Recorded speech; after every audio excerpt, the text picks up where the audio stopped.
आज comparative account of respiratory organs in vertebrates.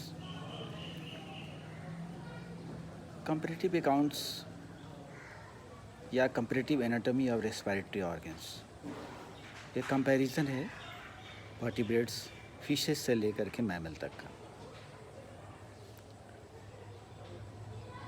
Respiratory organs. The organ for respiration is called respiratory organs. इसमें सिर्फ आप गौर से देखेंगे तो दो डिवीज़न है. एक organ for respiration aquatic mode of life के लिए, दूसरा है organ for respiration aerial mode of life के लिए. मेजर जो डिफरेंसेस हुए हैं, मेजर जो चेंजेस हुए हैं इसी दो पैटर्न में. एक्वेटिक मोड ऑफ लाइफ के लिए gills, aerial mode of life के लिए जो रेस्पिरेटरी ऑर्गन है लंग्स. इन्हीं दोनों में मेजर डिफरेंसेस है. फिशेस में आप देखें जो कि मास्टर ऑफ एक्वेटिक फना हैं, उनका रेस्पिरेटरी ऑर्गन गिल्स है.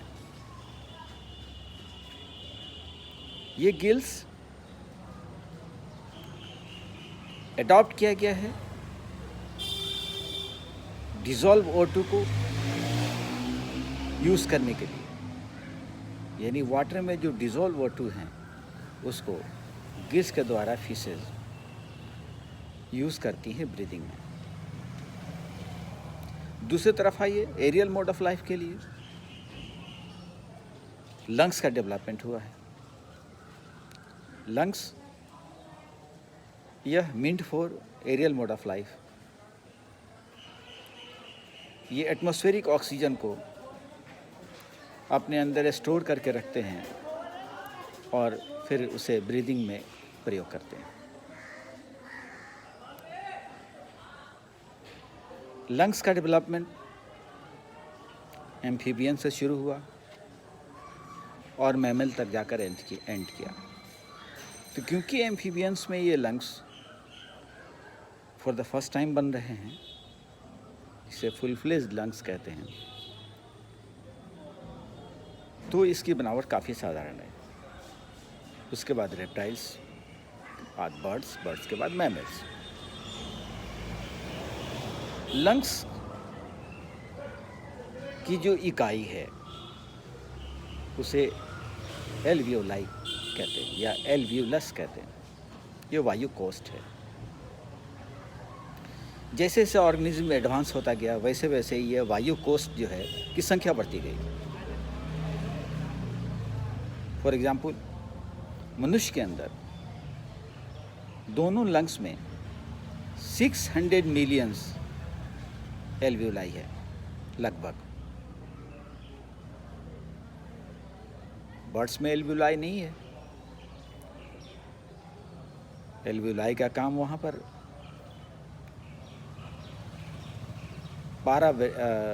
ब्रोंकाई करते हैं. एल्वियोलाई का काम वहाँ पर एयर सैक्स हैं 9, वो इस कार्य को संपादित करते हैं. रेप्टाइल में है एल्वियोलाई. रेप्टाइल का लंग्स काफ़ी विकसित है फ्रॉग के कंपैरिजन में. फ्रॉग का लंग्स बिल्कुल साधारण बनावट है, अभी फर्स्ट टाइम बना है, इसलिए एक सिंगल चैम्बर है, उसमें थोड़ी मोटी फोल्डिंग हुई है. अब हम आते हैं फिशेस की तरफ. फिशेस में आप देखेंगे जैसा कि मैंने कहा गिल्स है फॉर रेस्पिरेशन, वो जलीय जीवन के लिए. गिल्स की बनावट को देखें. कोई भी अंग जो रेस्पिरेशन को संपादित करता है उसके अंदर कुछ खास फीचर का होना जरूरी है, तभी वो रेस्पिरेटरी ऑर्गन कहलाने का हकदार है. नंबर 1, म्यूकस उसके पास होना चाहिए. या म्यूकस से लदा हुआ होना चाहिए। उसकी जो मेम्ब्रेन है वो थीन होनी चाहिए और उसके पास ब्लड का रिच सप्लाई होना चाहिए। ये 3 स्ट्रक्चर, 3 संरचनाएं हैं जिसके पास होंगी वो रेस्पिरेटरी ऑर्गन का काम कर सकता है। म्यूकस इसलिए ताकि जो ऑक्सीजन वाटर में डिज़ोल्व है वो डिफ्यूज़ होकर यहाँ आ सके गिल्स के पास। मेम्ब्रेन पतला इसलिए ताकि मेम्ब्रेन पतला होगा तो गैसों का आदान प्रदान आसान हो जाएगा, वो परमिएबल होगा। ब्लड सप्लाई रिच इसलिए होना चाहिए क्योंकि रिच ब्लड सप्लाई होगा तो गैसेस का एक्सचेंज हो जाएगा। और गिल से लेकर के लंग्स तक आप देखेंगे इन तीनों फीचर्स का मौजूदगी अनिवार्य है और मिलता है, इसके बगैर संभव ही नहीं। बीच बीच में थोड़े थोड़े मॉडिफिकेशंस हुए हैं विशेष परिस्थिति में, लंग्स में भी हुए हैं, गिल्स के अंदर भी हुए हैं। एक तो ये पैटर्न हुआ। दूसरा जो कंपैरेटिव एस्पेक्ट है उसमें हम ये देखते हैं कि मसल्स का बड़ा योगदान है। खास करके हम एम्फीबियन से लंग्स की बात करते हैं, एम्फीबियन से शुरू करते हैं मैमल्स तक। एम्फीबियंस में रेस्पिरेशन संपादित करने के लिए 2 तरह के मसल्स की ज़रूरत है ब्रीदिंग के लिए, एक स्टर्नोहायल, दूसरा पेट्रोहायल।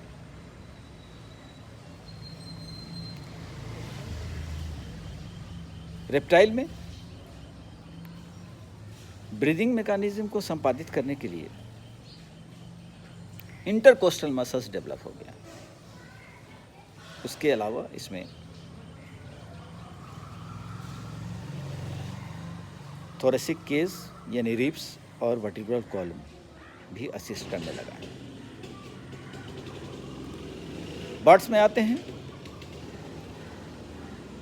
बर्ड्स में इंटरकोस्टल मसल्स तो है ही, उसके अलावा इसमें फ्लाइट मसल्स भी ब्रीदिंग मैकेनिज्म में कारगर है। क्योंकि जब बर्ड्स फ्लाई कर रही होती है उस समय ये रिब्स को इसका रिब्स का मूवमेंट सीज हो जाता है। फ्लाइट मैकेनिज्म के लिए ज़रूरी है। आपने देखा होगा कि इसके बोन्स भी सैक्रल और कॉर्डल ये सभी फ्यूज जाते हैं। ये वन ऑफ द फीचर है फ्लाइट मैकेनिज्म के लिए। अगर बॉडी इसकी लचीली रहेगी तो फ्लाइट नहीं बढ़ सकता, तो उस समय यह रिब्स का मूवमेंट नहीं होता। जब रिब्स का मूवमेंट नहीं होगा तो मसल्स का इंटरकोस्टल मसल्स की कोई आवश्यकता नहीं है वहाँ पर। उस समय इनकी ब्रीदिंग के लिए फ्लाइट मसल्स हेल्पफुल होते हैं। मैमल्स के अगर अंदर आए तो इंटरकोस्टल मसल्स के साथ साथ रिब्स और वर्टिब्रल कॉलम के साथ साथ एक और मसल्स इसमें योगदान देता है जिसका नाम है डायफ्राम। ये डायफ्राम नॉर्मल शेप में डोम शेप होता है, मीनार की तरह, लेकिन जब एक्टिव स्टेट आता है तो ये फ्लैट हो जाता है। फ्लैट होने की वजह से रिब्स फैल जाता है और एयर इन कर जाता है, इंस्पायरेशन हो जाता है।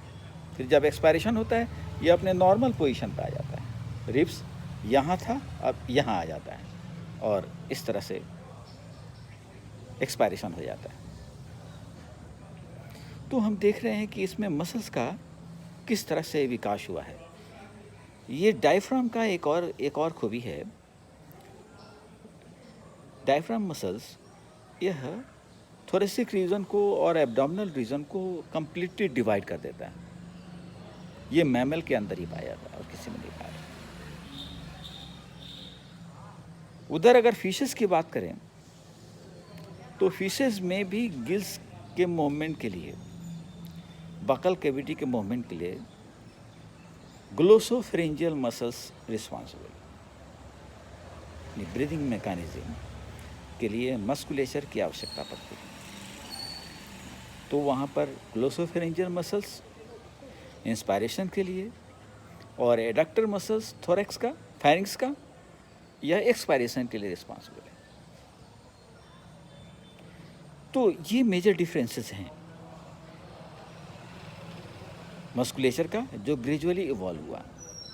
ये कॉर्पोरेटिव एनाटॉमी के अगर हम बात करते हैं, एक्चुअली यह एक इवोल्यूशनरी ट्रेंड है from lower category to the higher category. और जैसे जैसे बॉडी कॉम्प्लेक्स होता गया,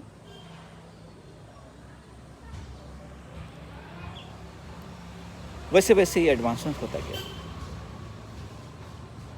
गिल्स की बात अगर करते हैं फिशेस के अंदर, तो हम देखेंगे कि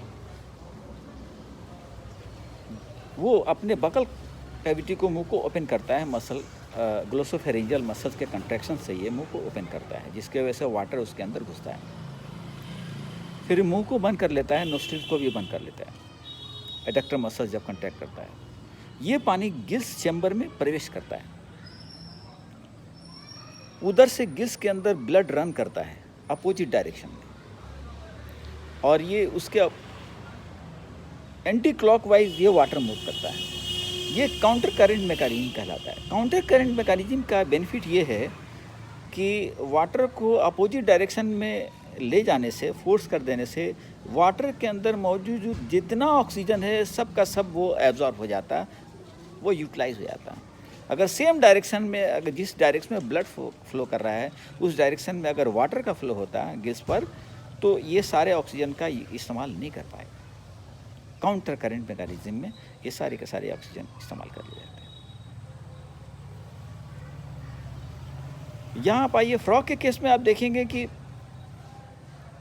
ट्रेकिया बिल्कुल रिड्यूस्ड है और दो गुलाबी रंग का एक बैलून के तरह दो लंग्स लटका हुआ रहता है, जिसमें चैम्बर की फ्रॉग्स लार्वल स्टेजेस में वो गिल्स का इस्तेमाल करता है।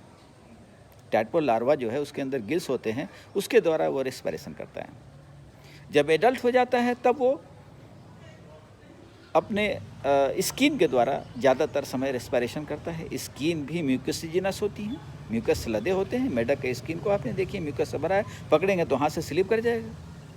वो बैंक ऑफ रिवर या वाटर रिजर्वायर के नज़दीक में किनारे में रहता है, और बार बार वो पानी में जब उसका बॉडी सूख जाता है पानी, तब वो फिर पानी में जाकर के अपने बॉडी को ड्रेंच कर लेता है।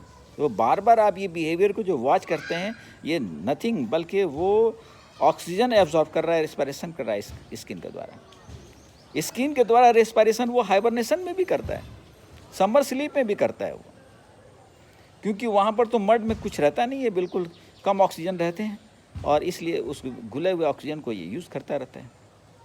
लंग्स का इस्तेमाल तो सिर्फ जंप करते समय यूज़ करता है। जब मेढक बैठता है तो देखिए क्या कि उसके थोरेक्स, जैसे हम लोग सांस लेते हैं तो हम लोगों का वो सीना अप एंड डाउन होता है, पता चलता है कि हम सांस ले रहे हैं, लेकिन मेढक में नहीं पता चलेगा।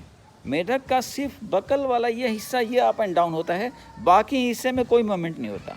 ये बताता है कि वो लंग्स का इस्तेमाल नहीं कर रहा है जब वो रेस्टिंग स्टेज में रहता है। उस समय बकोफेरिंक्स के द्वारा करेगा या स्किन के द्वारा करेगा, क्योंकि बकोफेरिंक्स भी इसके अंदर म्यूकस का जाल है, थिन मेम्ब्रेन है, स्क्वामस एपिथेलियम है और ब्लड वेसल की सप्लाई है। हाँ, कुछ विशेषताएं पाई जाती हैं। एक आपने सुना होगा, अफ्रीका में एक हेयरी फ्रॉग होता है।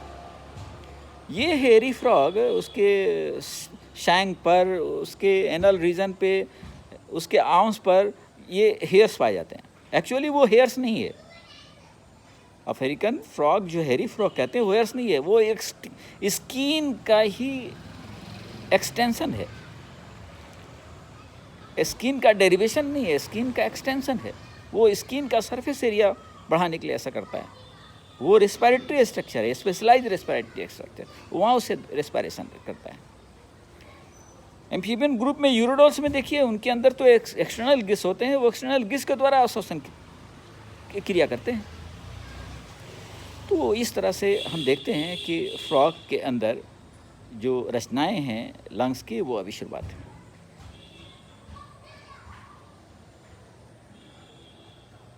रेप्टाइल में एल्वियोली की संख्या बढ़ गई और ट्यूबुलर दो लंग्स का निर्माण हो गया। ट्रेकिया का डेवलपमेंट भी हो गया, जो डिफ्यूज था एम्फीबियन के केसेस में, यहाँ ट्रेकिया बन जाता है, लंग्स बन जाते हैं, एल्वियोलाई बन जाते हैं। और क्योंकि इनका स्किन ड्राई होता है, ये स्किन के द्वारा श्वसन नहीं कर सकते, तो मोस्ट ऑफ द टाइम ये लंग्स का ही यूज़ करते रहते हैं। बर्ड्स में अजीब व गरीब विशेषता है, बर्ड्स में एल्वियोलाई नहीं होता है बर्ड्स के लंग्स में। बर्ड्स का लंग्स कंट्रारली वो नॉन इलास्टिक होता है, वो फूलता सिकुड़ता नहीं है, उसका काम जो एयर सैक्स है वो करते हैं।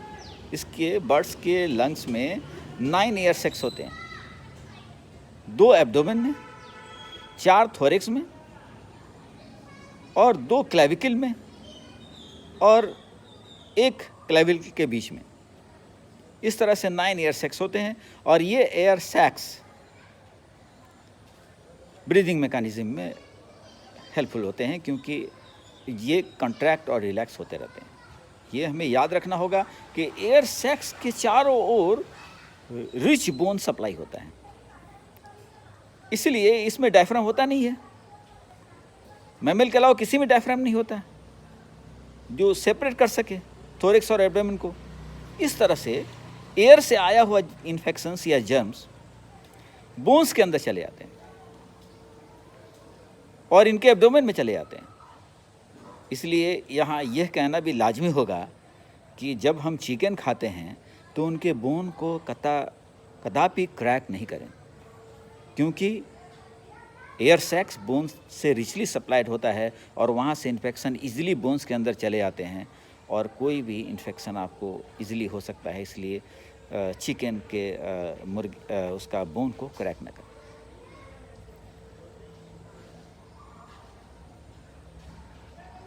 मैमल्स की बात करते हैं।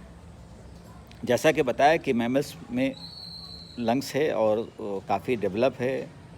एक और इसके अंदर फीचर ऐड हो जाता है, कंपैरेटिव अकाउंट की बात करते हैं, वो ये कि ये इसका लंग्स प्लूरा मेम्ब्रेन से कम्प्लीटली ढका रहता है, जबकि बाकी केसेस में प्लूरा और पेरिटोनियम दोनों मिक्स होते हैं। पेरिटोनियम कहते हैं एब्डोमिनल कैविटी को वाल को, ये कम्प्लीटली सेपरेट होता है और उसके अंदर प्लूरा के अंदर एयर भरा रहता है। जब कोई डॉक्टर पेशेंट किसी के पास जाता है तो उसके लंग्स को वो पीछे से पीठ पर वो हैमरिंग करता है। अगर उसमें आवाज़ टन टन की आती है, इसका मतलब ये हुआ एयर है, कोई इन्फेक्शन नहीं हुआ उसको। लेकिन उस एरिया में जहाँ धप धप की आवाज़ आती है, पता चलता है कि वहाँ से एयर रिप्लेस हो गया है और वहाँ पर वो जो प्लूरा की जो लिक्विड है वो डिपॉजिट हो रही है एयर को हटा, जिसे प्लूरिसी रोग कहते हैं। It is a kind of tuberculosis. तो ये जो प्लूरा लेयर है और एयर, ये लंग्स को बाहरी आघातों से बचाता है। ट्रेकिया विंड पाइप है, इसके अंदर विंड पाइप नीचे आकर के 2 हिस्सों में बढ़ जाता है, जिसे ब्रोंकस कहते हैं। ये ब्रोंकस लंग्स के अंदर जाकर ब्रोंकियस में बदल जाते हैं और ब्रोंक्यूल्स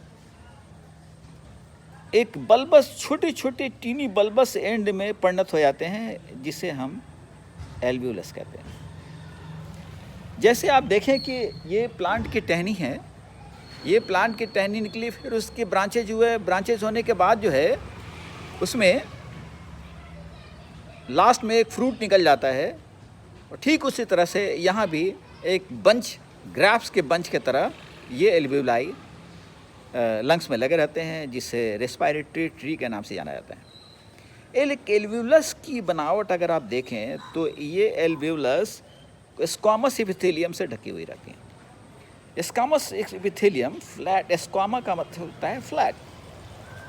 ये ट्रांसपेरेंट पतली होती है, जाके गैसों का आदान प्रदान हो सके, और इनके चारों ओर ब्लड कैपिलरीज होती हैं ताकि गैस का इजीली एक्सचेंज हो सके। और यही मिनिएचर लंग है, इसे ही यूनिट ऑफ लंग्स कहते हैं, जहाँ ये सारी प्रक्रियाएं संपादित होती हैं।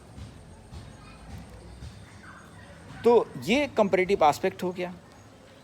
अब यहाँ पे ये कहना अति आवश्यक है कि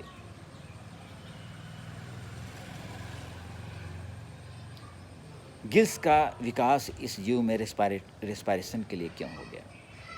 लंग्स का विकास एरियल मोड ऑफ लाइफ के लिए क्यों हो गया। जीव जिस वातावरण में रहता है वहाँ सरवाइव करने के लिए उसके अनुकूल या अपने नीड के लिए उसके अनुकूल अपने अंदर परिवर्तन लाता है, जिसमें काफ़ी समय लगता है, काफ़ी सदियाँ भी जाती हैं, जिसे एडाप्टेशन कहा जाता है या कंकोमिटेंट विद द एनवायरनमेंट। यह अनुकूलन आपके शरीर में कोई भी अंग बिना मीनिंगलेस नहीं है। आपके नेजल पैसेज के अंदर या ट्रेकिया के अंदर सीलियरी बॉडी है। इस सीलिया का क्या इंपॉर्टेंस है? जो एयर आप इनहेल कर रहे हैं उसके साथ डस्ट पार्टिकल भी आते हैं। फर्स्ट फिल्ट्रेशन का काम यही सीलियरी बॉडी यही उसको डस्ट को ट्रैप कर लेते हैं। अक्सर आपने देखा होगा कि जब आप कहीं ऑफिस से घर आते हैं करने के बाद अगर नाकों को साफ करते हैं तो उसमें से मैले निकलते हैं। क्या है वो? डस्ट जो ट्रैप हो गया, और फिल्टर एयर तब ट्रेकिया में भेजा जाता है। तो हर एक का ही मीनिंग है, बिना मीनिंग का कुछ नहीं है। फिशेस के अंदर गिल्स का विकास, ये क्या है? वाटर में अगर हम लोग चले जाएं तो दम घुट करके मर जाएंगे, लेकिन फिशेस नहीं, वो तो मास्टर ऑफ एक्वेटिक फना हो गई गिल्स के वजह से। और ये गिल्स एक्वेटिक जो जल में ऑक्सीजन घुला हुआ है उसको यूज करती हैं। आप देख लीजिए फिशेस के केस में, वो फिशेस जो वाटर डेफिसिट इन्वायरमेंट में रहती हैं, मांगुर, सिंगी, गरई, केवई, ये क्या है? ये मड में रहती है, वहाँ वाटर कम है। वाटर कम अर्थात ऑक्सीजन कम है। O2 डेफिसिट कंडीशन इसे कहते हैं। उन्होंने क्या किया? वहाँ गिल से काम नहीं चलेगा, तो इन्होंने अपने अंदर एक एडिशनल पॉच जो एटमॉस्फेरिक एयर को कैच कर ले और तब आहिस्ता आहिस्ता वो ऑक्सीजन छोड़े, गैस छोड़े, तो गिल्स उसका इस्तेमाल करें। इन्होंने ARO एसेसरी रेस्पिरेटरी ऑर्गन का विकास कर लिया, जिसे आप भली भांति परिचित हैं। दूसरी तरफ आइए, लंग फिशेस की बात कर लीजिए। मछलियों के अंदर खास करके बोनी फिशेस में आपने देखा होगा कि जब उसको हम डिसेक्ट करते हैं या काटते हैं तो उनके शरीर से फोकना निकलता है, जिसे एयर ब्लैडर कहते हैं, स्विम ब्लैडर कहते हैं, क्योंकि स्विमिंग में मदद करता है। उसमें एयर रहता है, एयर की डेंसिटी लेस देन 1 है, 0 है, और वाटर की डेंसिटी 1 है। तो अगर कोई बॉडी लेस देन 1 होगा तो वो फ्लोट करेगा। तो बाइंसी के लिए वो यहाँ यूज़ करते हैं, हाइड्रोस्टेटिक ऑर्गन के रूप में वहाँ इस्तेमाल करते हैं। इन्होंने क्या किया? लंग फिशेस के अंदर जो O2 डेफिसिट इन्वायरमेंट में रहती हैं, प्रोटोप्टेरस, नियोसिरोटोडस और लेपिडोसायरन, ये 3 सर्वाइविंग लिविंग फॉसिल्स हैं लंग फिशेस, जिन्होंने अपने इस फोकना को, एयर ब्लैडर को लंग्स में कन्वर्ट कर लिया, और इसलिए इन्हें हम लंग फिशेस कहते हैं। लंग्स की शुरुआत यहीं से हो रही है।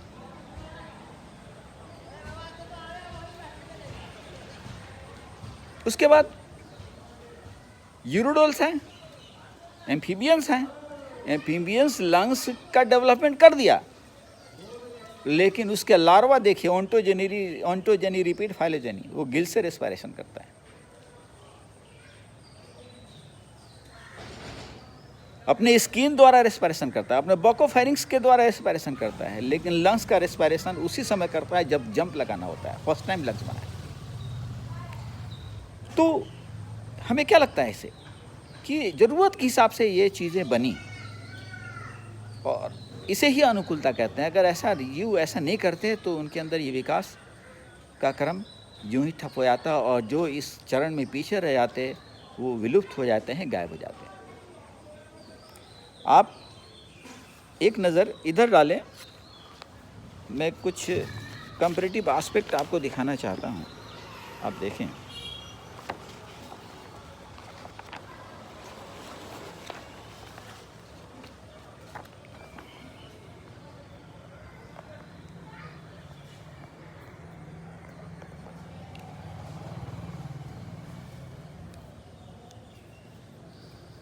ये है फिश का गिल्स, ये स्कॉलियोडॉन है,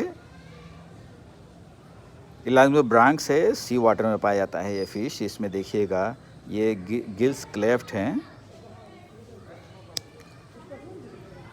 ये गिल्स क्लेफ्ट हैं और बीच में ये गिल्स दिखाई दे रहे हैं। यहाँ देखिएगा, यहाँ आप देखिए, यहाँ पर सिंगल लेमिला है गिल्स का। ये हेमी कहलाता है, हेमी माने हाफ, हेमी ब्रैंक। ये जो दोनों साइड गिल्स दिखाई दे रहे हैं, ये चारों ये होलो ब्रैंक हैं और यहाँ कोई नहीं है गिल्स, ये ए ब्रैंक है। बहरहाल आप देखेंगे यहाँ एक सिंगल गिल्स के बनावट है। यहाँ मसल्स है, ये मसल्स मूव के कंट्रैक्शन से इसके मूवमेंट होता है इसके अंदर। और मोबाइल की बैटरी डाउन हो रही है, इसलिए मुझे लगता है कि सिर्फ डायग्राम ब्रीफ करके फिर एक नेक्स्ट क्लास में मुझे जाना होगा। यहाँ आप देखें, ये फ्रॉग का लंग्स है। यहाँ उसका टीएस दिखाया गया, एक सिंगल चैम्बर बना हुआ है और यहाँ बिल्कुल ट्रेकिया और लैरिंग्स दोनों फ्यूज़ हो गए हैं। यहाँ आप देखेंगे कि ये मसल्स हैं जो ब्रीदिंग के मदद करते हैं, पेट्रोहायाल और स्टर्नोहायाल, जिनके कंट्रैक्शन से ये ब्रीदिंग इनका संपादित होता है फ्रॉग का।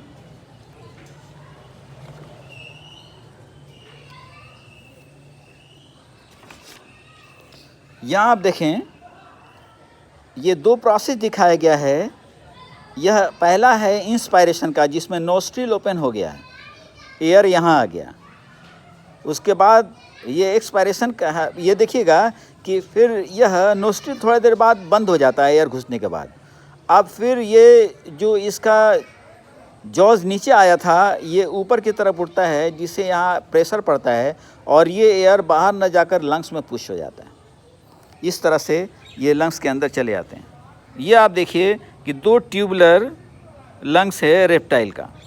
ये है बर्ड्स का लंग्स, नॉन इलास्टिक, लेकिन इसको असिस्ट कर रहे हैं ये एयर सैक्स, 1 2 एब्डोमिनल और 2 4 थोरेसिक।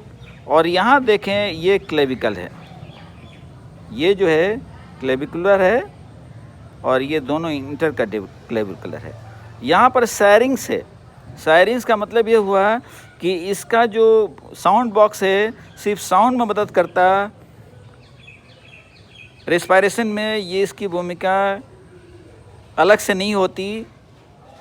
और ये एक विशेष संरचना है इनके अंदर, बर्ड्स के अंदर।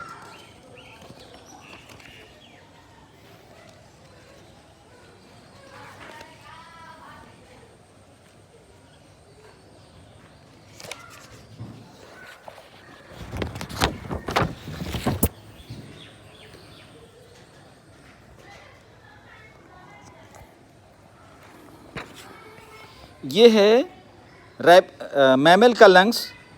ये 2 लोब्स है।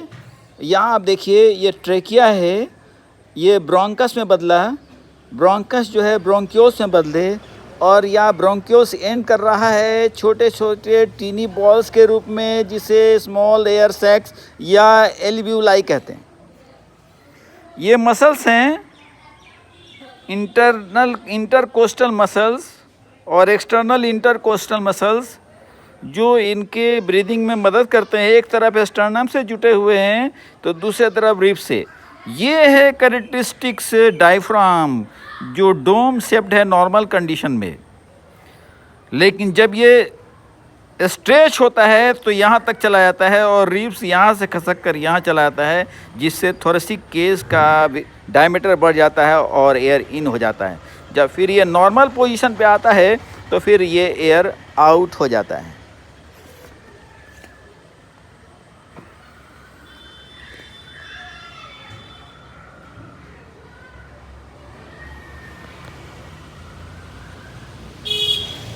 Extremely sorry, because the battery जो है वो लो हो रहा है, इसलिए अब इसका जो नेक्स्ट पार्ट है वो हम लोग कंटिन्यू करेंगे नेक्स्ट क्लासेस में।